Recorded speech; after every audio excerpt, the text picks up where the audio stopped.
The Junior has a 3-foot reach and a 9-foot height, and is assembled a little differently.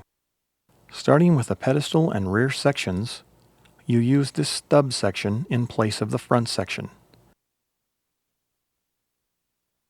securing it in the usual manner, being careful not to over-tighten the plugs.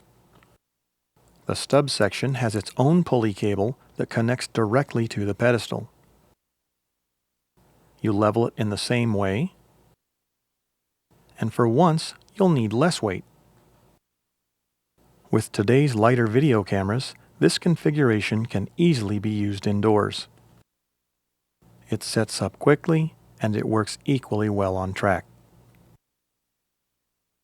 For review purposes, here's a list of the available configurations and specifications.